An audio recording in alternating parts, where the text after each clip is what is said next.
대선학교 성도 여러분, 1월 5일 2022년 1월 5일 수요 성경 공부를 시작하겠습니다. 참 2022년이 시작됐네요. 그리고 첫 수요 예배를 시작하는데, 지난 주일날 요한복음 21장을 이제 마무리하지 못했기 때문에 이번에 이제 다시 한 번 더 마무리하고 다음 주부터는 이제 출애굽기서를 공부하도록 그렇게 하겠습니다. 지난 주간에 말씀을 드릴 때 이제 내 양을 먹이라, 내가 나를 사랑하느냐, 아가필레오라고 하는 부분을 제가 말씀드렸고, 그리고 내 양을 먹이라라고 하는 내 양을 치라라고 하는 이 부분에 대한 말씀을 좀 드리다가 다 마무리하지 못했습니다.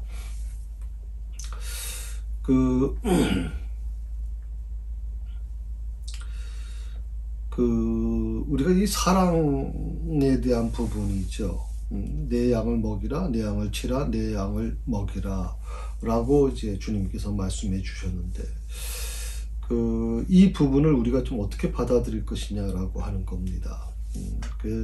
이건 마치 어떻게 보면 예수님께서 마지막 베드로에게 유언이나 마찬가지로 이제 이 땅에 계시다가 이제 하나님의 나라로 가시는 예수님께서 마지막으로 주신 말씀이 바로 이 말씀이거든요. 내 양을 먹이라, 내 어린 양을 먹이라, 내 양을 치라, 내 양을 먹이라. 만약에 내가 이 세상을 만약 떠나게 된다면, 떠나기 전에 사랑하는 사람들에게 무슨 말을 남길 수 있을까? 어떤 말을 남길 수 있을까? 저도 참 궁금해요. 사실 내가 마지막 주님 부르심을 받는 그 순간 우리 자녀들에게 내가 어떤 말을 남길 수 있을까? 미리 그때 가봐야 알죠. 그렇게 생각할지 모르지만 마음의 준비는 좀 해야 될 것 같아요. 제가 제일 지금도 좀 잊지 못하는 건, 저희 아버님이 늘 설교 시간에 말씀하신 건, 제가 우리 번능제일교회 교인들이 눈에 그런 얘기를 해요. 백낙기 목사님은 늘 설교 시간에 나는 이제 일주일 동안만 자녀들 효도를 받고 그리고 하나님의 나라 가고 싶다. 왜냐하면 곧장 자녀들하고 마지막 그 기회도 받지 않은 채로 가게 되면 너무나도 마음에 깊이 여운이 남고 또 아픔이 남으니까 한 일주일 동안 효도받고 가고 싶다. 그렇게 늘 말씀하셨는데, 어쩌면 하나님께서 그 기도를 그저 들어주셨을까요? 딱 저희 아버님이 부활절 다음날 이제 쓰러지셨죠. 그래서 어떻게 보면 이제 장례 절차를 밟고 이제 갔습니다만, 딱 일주일 동안 중환자실에 계시다가 이제 하나님의 부름을 받으셨습니다. 전 늘 그 생각을 많이 합니다. 그래서 나도 마지막 가게 될 때 내가 무슨 말을 남길 것이냐라고 하는 게 굉장히 중요하구나. 제가 목회를 하면서 벌써 이제 아버님 20년 가까이 되셨는데, 돌아가신 지가. 근데도 불구하고 아버님의 그 모습이, 말씀이 제 마음에 아로새겨져 있거든요.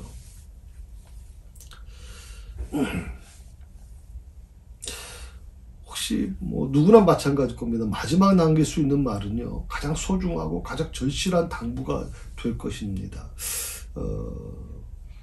그 당부가 예를 들어서 저는 목사니까 우리 아이들한테 정말 목회 잘해라, 하나님 앞에 정말 한 영혼을 잘 구원해내라, 그렇게 얘기해주고 하고 싶은 마음이 있는데, 여러분들은 여러분 자녀들한테 어떤 얘기를 해주고 싶은가요? 여러분 가족들한테, 남겨진 가족들한테 무슨 얘기를 해주고 싶은가요? 내가 아직 부족했던 것들 너희가 잘 이 땅에서 남아서 하나님의 영광을 드러내라, 그렇게 얘기해야 되지 않겠습니까? 우리가 사랑하게 되면 어떤 일이 일어날까요? 그것은 사랑하는 사람이 원하는 것을 하게 됩니다. 우리말에 그런 말이 있죠. 뭐 처갓집 뭐 말뚝보구도 뭐 절한다라고 하는 거. 내 아내가 너무 사랑스러우니까 내 아내를 사랑하게 되면 처갓집 말뚝보구도 절한다. 이렇게 얘기하는 부분들이 있잖아요. 사랑하게 되면 그런 일을 감당할 수 있거든요. 사랑하게 되면 사랑하는 사람이 원하는 것을 하게 된단 말이죠.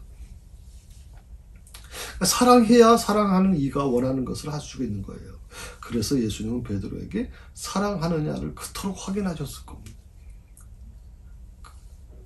사랑하느냐를 확인하신 거죠. 지금 예수님께서 나에게 내가 나를 사랑하느냐고 물으시면 여러분은 어떻게 대답하실까요? 내가 나를 사랑하느냐? 백목사야, 내가 나를 사랑하니? 그 물음을 예수님께서 나에게 던지신다면 나는 뭐라고 대답을 할까요? 나도 베드로처럼 네 주님을 사랑합니다. 근데 주님이 나를 사랑하신 것처럼 아가파스의 사랑으로는 사랑은 못하겠습니다. 저는요 베드로처럼 그냥 우정으로 주님을 사랑한다고 말씀드릴 수 있어요. 그때 주 예수님께서 나에게 무슨 말씀을 하실까요? 내 양을 먹이라, 내 양을 치라. 이것은 베드로에게만 하신 말씀이 아니죠. 예수님을 사랑한다고 고백하는 우리 모든 사람에게 말씀하시는 거라고 생각을 해요. 주님께 우리 이런 대답을 할 수 있어야 됩니다. 주님, 내가 주님을 사랑합니다. 주님, 비록 주님이 나를 사랑하는 것처럼 사랑하지 못하지만 나는 필로와의 사랑으로, 우정의 사랑으로 주님을 사랑합니다. 그건 주께서 아십니다. 라고 우리가 고백할 수 있어야 된다고 생각합니다. 마태복음 26장 32절에 보게 되면 예수님께서 제자들에게 너희가 오늘 밤에 나를 버리리라. 그러나 내가 살아난 후에 너희보다 먼저 갈릴리로 가리라. 그렇게 말씀하셨습니다. 말씀대로 부활하신 예수님께서는 갈릴리 바다에서 물고기 잡는 제자들 앞에 나타나셨습니다. 그리고 내 양을 먹이라 말씀하셨죠. 자, 내 양을 먹이라고 말씀하셨던, 사명을 주셨던 그 갈릴리는 대체 어떤 곳인가? 그곳은 우리가 단순히 생각해 보면 갈릴리는 베드로나 야고보, 요한, 안드레 같은 또 이런 사람들이 그곳에서 평생 물고기 잡아먹고 살던 곳이고 생계가 달려있는 곳이고 생업의 장이고 그것을 우리가 생각할 수 있죠. 갈릴리 하면 보통 그런 것을 얘기할 수 있죠. 그런데 그런 어떤 육적인 어떤 표현 말고 육적인 생각 말고요. 영적으로 갈릴리는 어떤 곳일까 하는 겁니다. 그것은 어떻게 보면 부활의 삶을 의미하는 것이 아닌가. 갈릴리는 부활의 삶을 의미하는 것이다.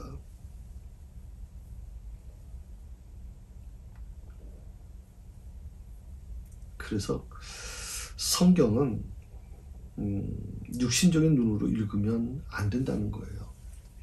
성경은 육신적으로 눈으로 읽으면 거기서는 아무것도 발견할 수가 없어요. 그래서 조금 전에 말씀드린 것처럼 갈릴리를 인간적인 눈으로 보게 되면 갈릴리는 생업의 장이에요. 거기에서는 우리가 보통 제 아들이 물고기 잡아서 하루하루 먹고 사는 것처럼 그렇게 살아가는 장소죠. 단순한 호수라고 생각할 수 있어요. 그러나 영의 눈이 열려서 보면 달라지죠. 그래서 우리가 성경을 보면서 영의 눈이 열리기를 기도해야 됩니다. 그때 주님께서 소경의 눈을 여시는 것처럼 말씀을 통해 하나님 나라를 보게 하실 겁니다. 하나님 나라를 보게 하시고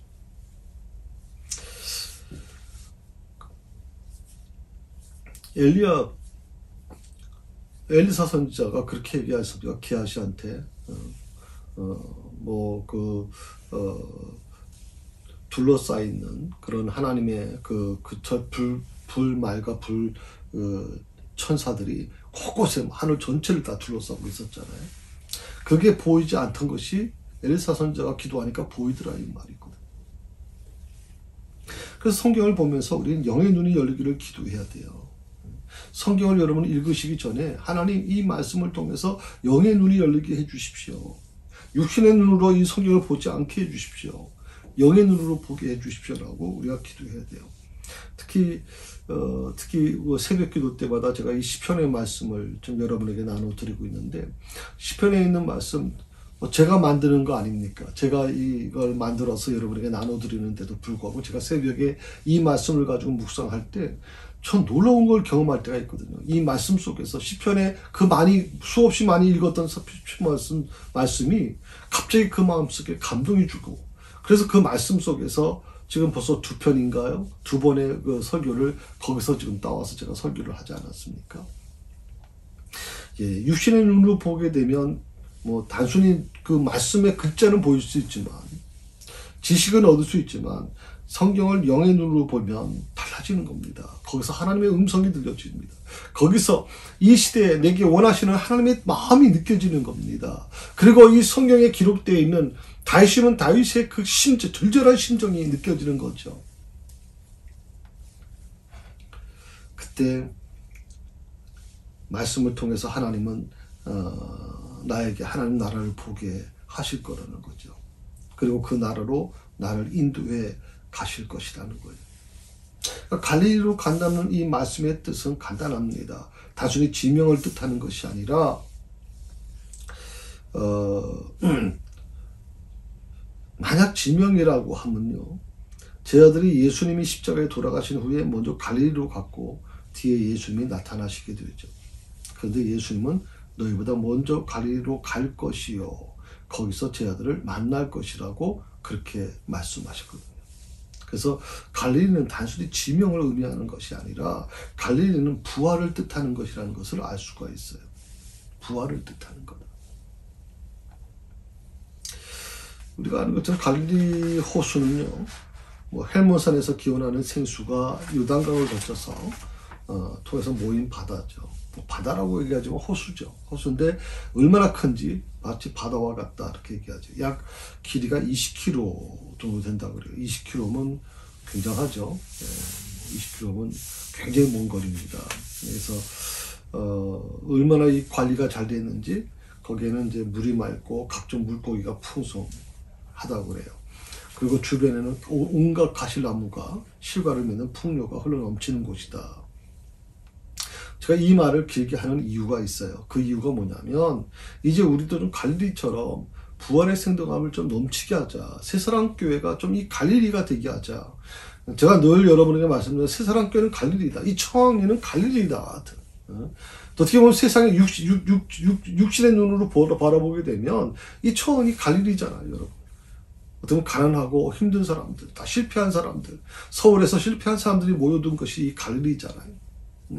마치 갈릴리, 이스라엘 땅의 갈릴리가 바로 그런 것이잖아요. 예루살렘에서 밀리고 곳곳에서 밀려서 마지막 들어온 곳이 바로 이 해안가, 호숫가 주변, 항구 주변에 그런 곳, 참 힘들게 사는 사람들이 모인 곳이잖아요. 그런데 비록 그렇게 육신적으로는 가난한 곳이고 그렇게 그런 곳인데 갈릴리가, 그런데 그 갈릴리에서 놀랍게도 예수님께서 부활하신 예수님의 모습이 갈릴리에 나타나게 되고 그곳에서 제 아들이 다시 회복되어 가는 모습을 보게 되는 거죠. 제2의 부활이 시작된 거라고 생각을 하면 돼요. 그러니까 부활의 생동감이 막 넘쳐 흐르는 겁니다. 그 화려한 예루살렘은 오히려 그것은 오히려 예수님을 믿는 사람을 잡아 죽이는 곳이 됐다면, 이 갈릴리는 비록 육체적으로는 굉장히 가난하고 어려운 곳이지만, 그러나 예수님께서 그곳에서 제 아들과 만나셨을 때 제 아들은 완전히 변화되죠. 부활의 사람으로 완전히 변화되게 되죠. 두 번째로 이 내 양을 치라라고 하는 말씀이 있어요. 내 양을 치라라고 하는 말씀, 특히 두 번째 16절에 나오는 말씀 중에 내 양을 치라라고 하는 말씀이 나와요.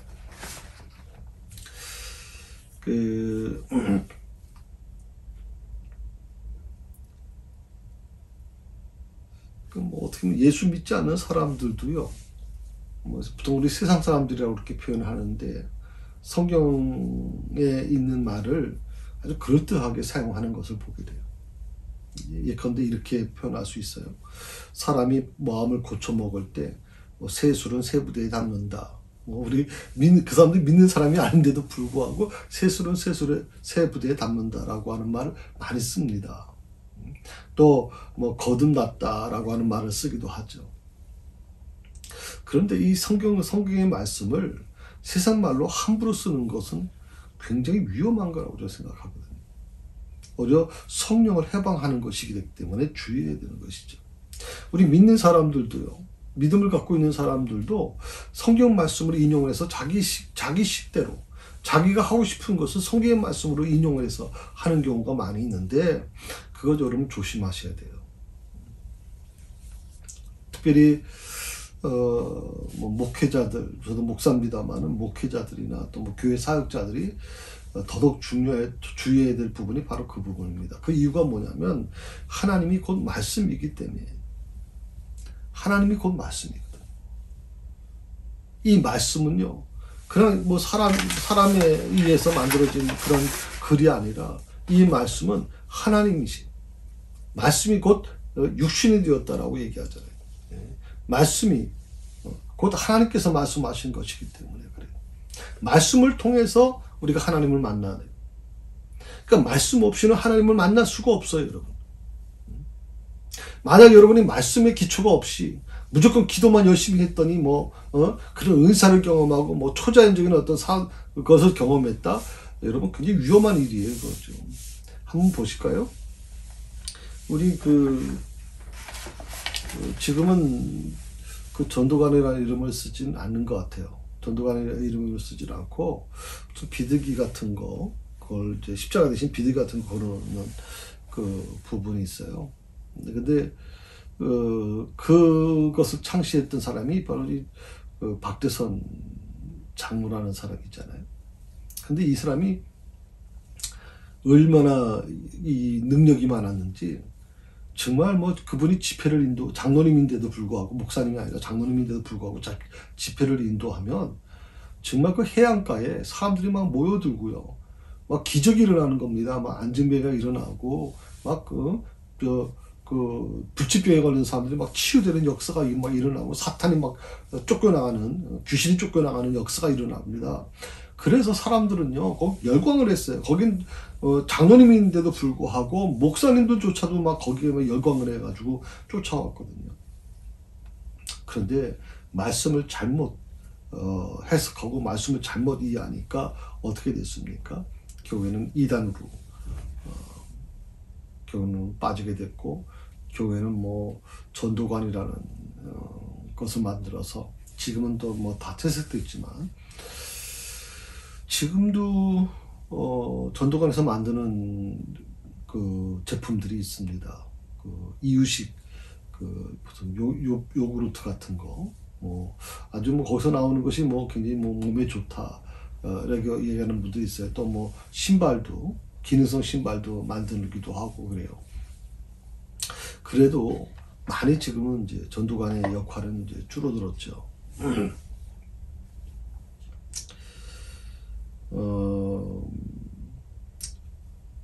우리는 말씀을 통해서 하나님을 만나고 있어요. 그래서 이 성경의 용어들의 영적 의미를 좀 알아야 되고, 알기 위해서 애써야 됩니다. 예를 들어서 갈릴리를 그냥 지명으로 아는 것에 머물게 되면 어떻게 될까요? 예수님이 제자들과 갈릴리에서 만나 같이 식사를 나눈 것을 아침 식사나 먹는 일로 받아들였다면 어떻게 됐을까요?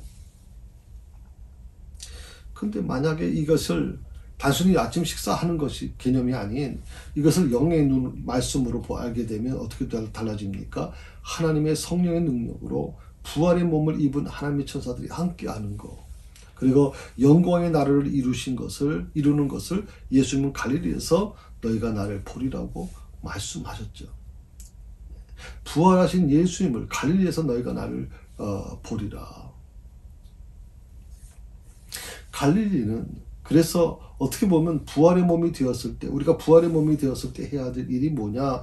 주님의 양을 치는 일이 중요하다는 거예요. 지난번에 말씀드린 주님의 양을 치는 일, 양을 먹이는 일. 그것이 굉장히 중요한 것이라고 생각을 해요. 이 일이 제자들의 본분이죠. 그러니까 주님의 마음을 가지고 또 그것을 전수해 나가는 것. 그래서 교회가 중요한 거예요. 지난주에도 말씀드렸지만 교회는 나 혼자 예수 믿고 끝나는 게 아니라 그 예수 믿은 것을 가지고 또다시 이것을 전수해 나가는 거예요. 우리 교육부를 통해서 전수해 나가고 계속 전수해 나가잖아요. 그 아이가 뭐 유아사물에서 유소년으로 올라가고 유소년에서 또 청소년으로 올라가고 청소년에서 청년으로 올라가고 또 청년에서 또 교회 집사가 되고 또 안수집사가 되고 또 권사가 되고 장로가 되는 이런 일들을 통해서 교회가 새로 만들어지고 더 신앙이 단단하게 설 수가 있는 것이죠. 어느 18절부터 공부를 좀 하려고 했던 겁니다. 18절부터 25절에 간단하게 좀 말씀을 좀 드릴게요. 오늘 18절에 보게 되면 내가 진실로 진실로 내게 이르노니 내가 젊어서는 스스로 띠띠우고 원하는 곳으로 다녔거니와 늙어서는 내 팔을 벌리니 남이 내게 띠띠우고 원하지 않는 곳으로 데려가리라. 팔을 벌린다. 이것은 십자가 처형의 개념으로 표현하는 한 가지 방식이기도 합니다. 그래서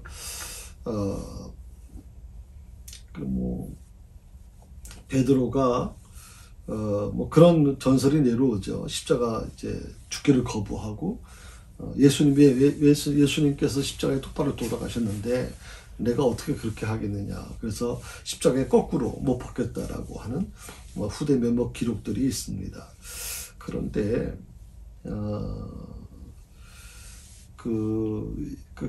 베드로가 거꾸로 십자가에 못 박혔다는 게 그게 전설로 내려오는 건데 너무 전설적인 내용이 뒤덮여 있어서 많은 학자들이 신뢰할 수 없다 이렇게 간주하고 있거든요. 그래서 이 전승은 좀 불확실하다 그렇게 말씀드릴 수가 있어요.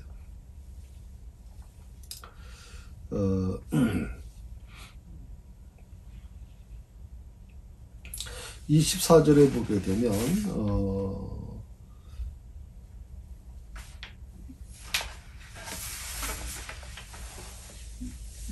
이렇게 말씀하시죠. 이 일을 증언하고 이 일들을 기록한 제자가 이 사람이라. 우리는 그의 증언이 참된 줄 아노라. 이 표현이 오늘 이 요한복음서의 저자인 요한이 자신을 간접적으로 또 3인칭으로 언급하는 전형적인 어떤 방식인데요. 우리가 요한복음을 공부하면서 예수께서 사랑하시는 제자다, 12제자 중에 하나, 세베대의 아들 요한이다, 이런 표현들이 있는 것이 이제 자기 자신을 표현하는 과정에서 좀 3인칭으로 표현하는 부분들이 있었다.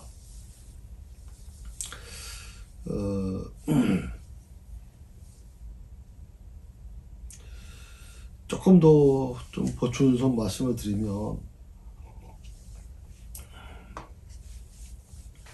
다시 그 18절 말씀으로 돌아오시면 18절 19절 쭉 말씀을 들어보면 요한이 그 베드로의 죽음에 관한 이제 예언을 지금 기록하고 있는데, 그런데 이 예언이요 베드로가 사명 받은 후 바로 뒤에 기록되어 있거든요. 한번 보실까요? 내가 진실로 진실로 내게 이르노니 내가 젊어서는 스스로 띠띠우고 원하는 곳으로 다녔거니와 늙어서는 내 팔을 벌리니 남이 내게 띠띠우고 원하지 않는 곳으로 데려가리라. 이 말씀을 하시면 베드로가 어떤 죽음으로 하나님께 영광 돌릴 것을 가르치심이르라.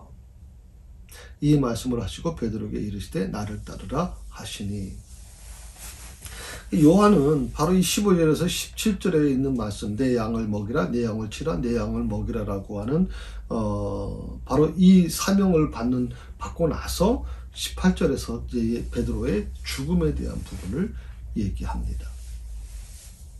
그것은 어떻게 보면 어떤 요한의 어떤 기록한 이렇게 배열한 기록 어떤 의도가 있다고 생각을 하거든요.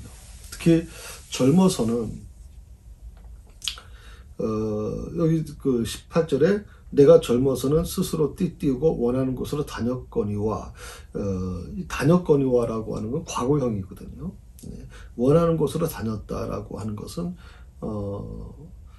베드로 오늘 이 말씀을 가만히 보게 되면 왜 과거형 표현을 썼을까 하는 부분에, 그러니까 베드로에게 이 말씀을 하실 때는 베드로가 청년의 때가 아니라 어느 정도 중년의 나이였다는 것을 설명해 주는 거죠.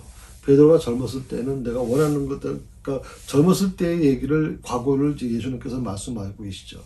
그것이 3년 전에 얘기인지 아니면 3년 동안에 일어난 얘기인지는 잘 모르겠습니다만은 아마 그 3년 전에, 예수님 만나기 전에 얘기했을 겁니다.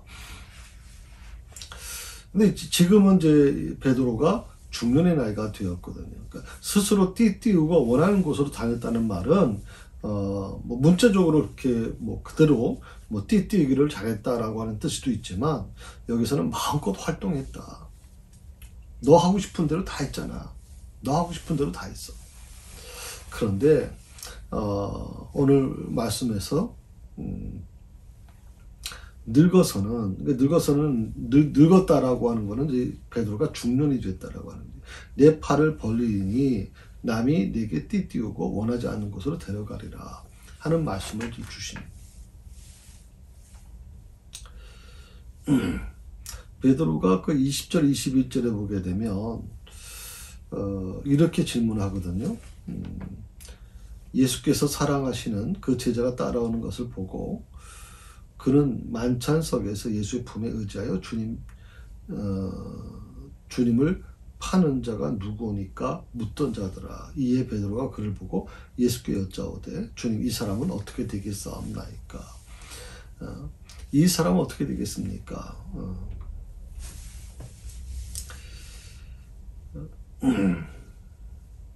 자, 여기서 자신의 죽음에 관한 예언을 들었어요. 이건 누구는 18절에 있는 내용은 누가 들어도 아무리 베드로가 그렇게 아주 지식이 많은 사람이 아니라 할지라도 이건 누구나 알 수 있는 거죠. 늙어서는 내 팔을 벌리니 남이 내게 띠띠우고 원하지 않는 곳으로 데려가리라 하는 이 말씀은 누구나 다, 베드로가 다 알 수밖에 없는 거죠.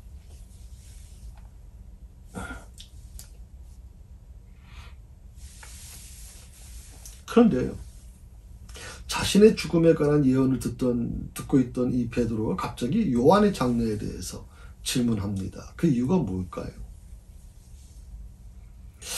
그럼 어떻게 보면 어떤 이유보다는 베드로의 어떤 충동적인 성격과 좀 많이 닮은 것 같아요.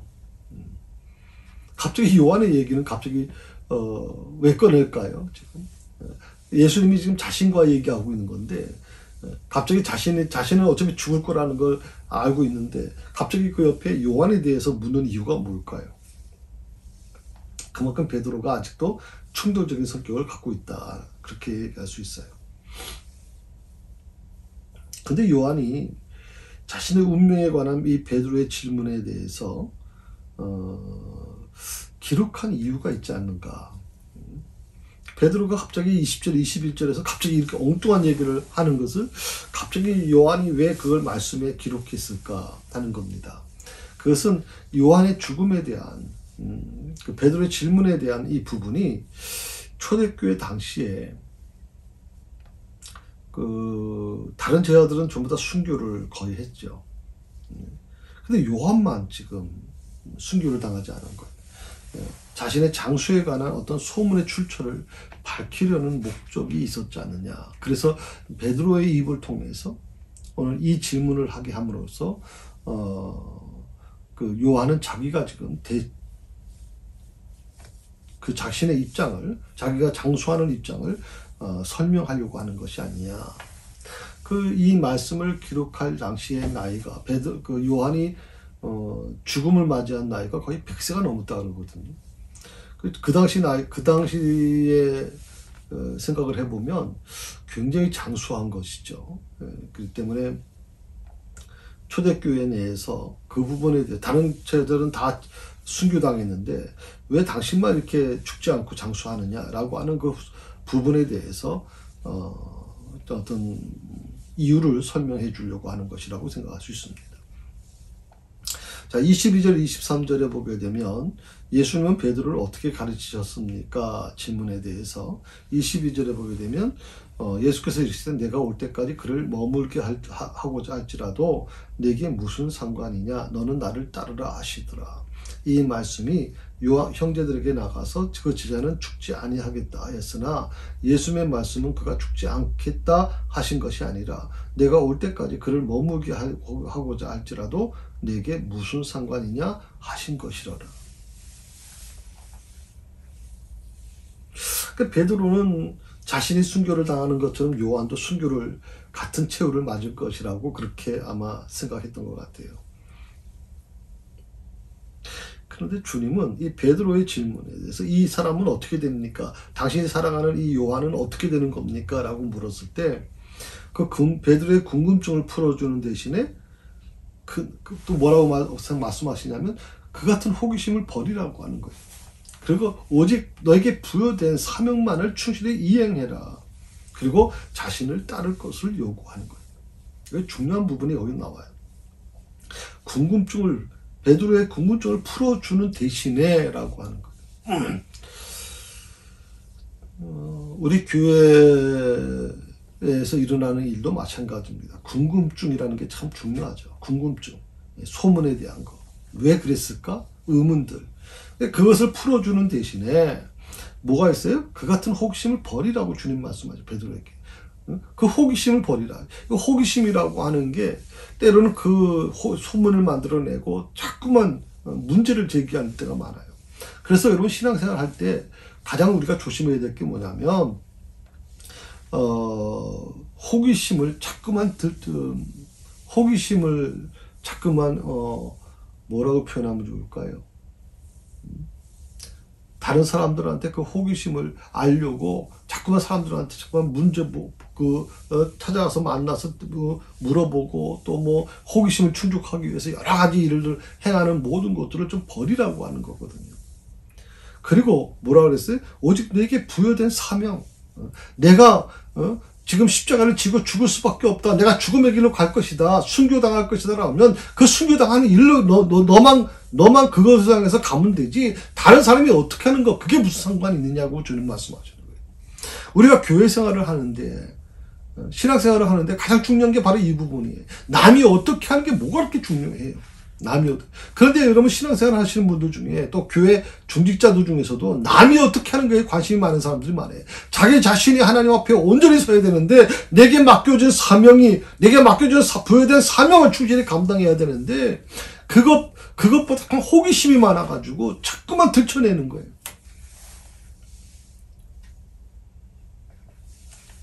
자, 주님이 오늘 베드로에게 하신 말씀, 저 사람은 어떻게 되는 겁니까? 라고 물었을 때 궁금증을 풀어주는 대신에 그 같은 호기심을 버리고 오직 하나님께서 부여해 주신 그 사명, 베드로 같은 경우는 순교의 자리고 또 나에게 목회의 자리죠. 그 사명 충실하게 이행하면 돼요. 왜 하나님 나를 많은 사람들이 그런 얘기를 합니다. 백 목사는 왜 이 청원이 와서 이렇게 정말 힘들게 목회하십니까? 라고 얘기하는 분들 계세요. 근데 그게 내게 부여된 사명이라면요. 하나님께서 내게 이 백이문 목사에게 부여한 사명이라면 전 그래서 이 청원이를 사랑합니다. 물론 백 목사님이 좀 더 다른 곳에 가서 목회했으면 더 교회를 부흥시켰을 것이고 굉장히 아주 목사님을 따르는 사람들이 많았을 텐데요. 아니요. 내게 부여된 사명을 저는 기억해요. 남을 쳐다볼 필요가 없어요. 다른 사람은 그 사람에게 맡겨준 사명이 있는 거예요. 나는 내게 맡겨준 사명이 있고 그 사명을 가지고 주님을 따라가면 돼요. 내가 새사랑교회라고 하는 이 교회에서 하나님께서 제가 그렇게 기도하거든. 이것이 하나님의 뜻입니까? 여기까지가 하나님의 말씀, 하나님이 원하시는 겁니까? 라면 저는 이것에 만족하고 살아갈 것이고 이것이 아니라 새사랑교회를 통해서 더 많은 하나님의 역사가 일어나기를 원하시는 것이라면 이제 그것을 제게 보게 해주시고 제가 그걸 감당하게 해달라고 기도하고 있거든요. 그러니까 자꾸만 호기심을 갖지 마세요, 여러분. 궁금증을 갖지 마세요. 그건 오히려 위험한 일이 신앙생활 하는데. 오늘 23절에 형제들에게 죽지 아니하겠다 하였으나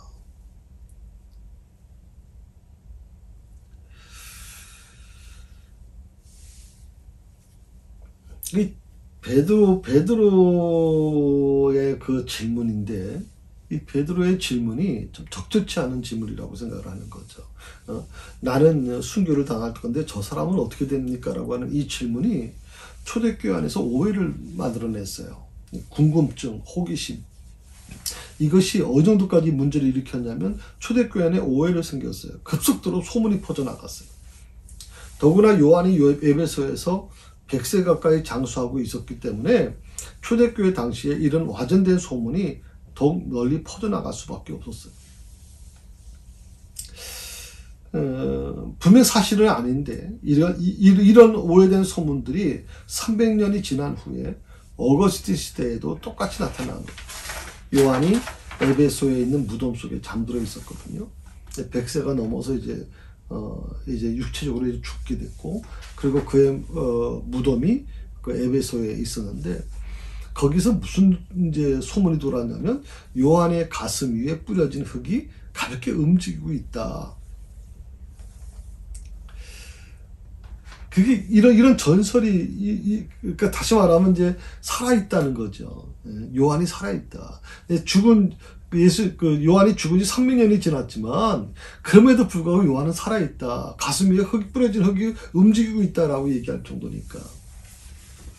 이만큼 초대교회 안에 심각한 문제를 일으킨 거예요. 다시 말씀드립니다.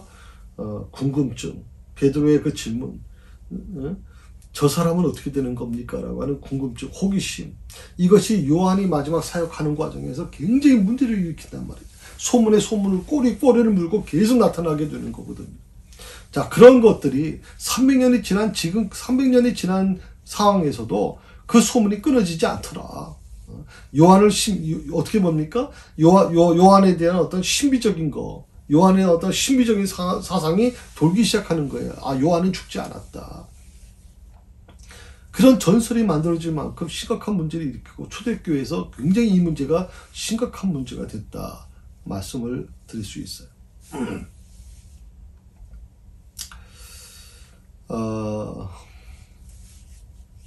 24절, 25절은 이제 결론적으로 이런 얘기하죠. 이 일들을 증언하고 이 일들을 기록한 제자가 이 사람이라. 우리가 그의 증언이 참된 줄 아노라. 예수께서 행하신 일이 이외에도 많으니 만일 낱낱이 기록된다면 이 세상이라도 이 기록된 책을 두기에 부족할 줄 아노라. 본소, 그러니까 요한의 저작권을 최종적으로 확인시켜 주는 것이고요. 그 다음에 요한은 25절에서 몇 가지 중요한 부분을 지금 밝히고 있습니다. 첫 번째가 뭐냐면, 비록 이 복음서로서 예수님의 행적을 기록했지만 예수님이 행하신 일을 완전히 기록할 수는 없었다는 것을 얘기하는 겁니다. 그러니까 요한이 최선을 다해서 내가 이 복음서를 기록했는데, 그렇지만 예수님의 행하신 일을 완전히 다 기록한 건 아니다라고 얘기하는 겁니다. 이건 굉장히 중요한 겁니다. 그래서 마태복음과 마가복음, 또 누가복음, 요한복음이 같은 맥락을 갖고 있지만 서로 다르잖아요. 서로 바라보는 관점이 다른 거죠. 요한은 요한이 바라보는 관점이 다르고요. 예수님의 말씀 중에서도 요한은 이 말씀을 굉장히 중요하게 생각하는 반면에 마태나 마가, 누가복음에는 그 말씀이 빠져 있기도 하고, 그런 부분을 얘기해 주는 겁니다. 자, 두 번째로, 수많은 기사들 중에서 요한복음서가 취한 것은 하나님의 아들 예수 그리스도, 하나님의 아들 그리스도라를 증거하기 위해서 선택된 자료들이라는 거예요. 무슨 말이냐면, 있는 그대로 다 기록한 게 아니라 요한이 그 많은 그 자료들 중에서 요한복음서가 취한 것은 딱 어떤 기준이 있다. 그게 뭐냐면 하나님의 아들 그리스도다. 우리 요한복음 1장 1절에서 우리가 그걸 나눴지 않습니까? 요한복음 1장 1절에 뭐라 그랬어요? 태초에 말씀이 계시니까 이 말씀이 하나님과 함께 계셨으니 이 말씀은 곧 하나님이시다.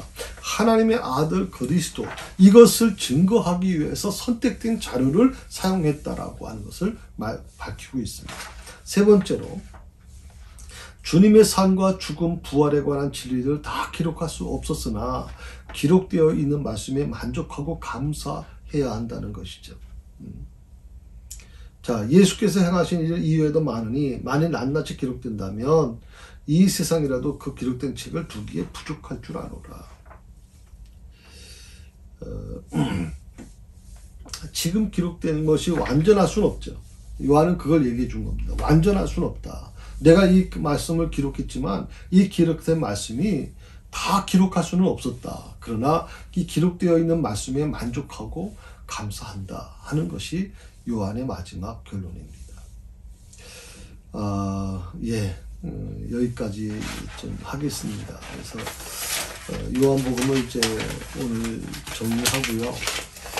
아까 말씀드린 것처럼 다음 주부터는 출애굽기서를 공부하겠습니다.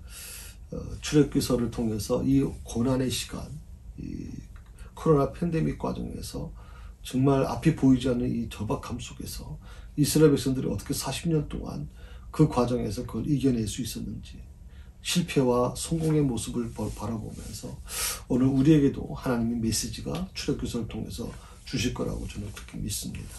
오늘 수고하셨고요. 특히 요한복음을 통해서 여러분과 만나게 돼서 저 자신도 굉장히 많은 도움이 됐고, 또 제 자신의 설교가 굉장히 요한복음서를 통해서 풍성해졌습니다. 특히 요한복음서에서 말하는 믿음에 대한 문제가, 제가 이 믿음 시리즈 설교를 시작할 수 있었던 이유도 거기에 있습니다. 굉장히 아주 풍성한 책이고 너무 귀한 성경이라고 생각을 합니다. 한번 여러분 기회 되시면 요한복음서를 개역 개정판, 우리가 갖고 있는 성경판 그걸 읽으셔도 좋고요. 여러분 핸드폰에 보면 성경 웹을 다운받는 게 있습니다. 그래서 거기 보면 이제 무료로 다운받는 것도 있거든요. 현대인의 성경이나 새번역 성경, 공동번역도 다운받을 수 있거든요. 그럼 그걸 비교해서 보시면 정말 성경을 읽는 게 얼마나 정말 새로운지를 다시 한번 깨닫게 될 것입니다. 수고하셨습니다. 기도하십시다. 하나님,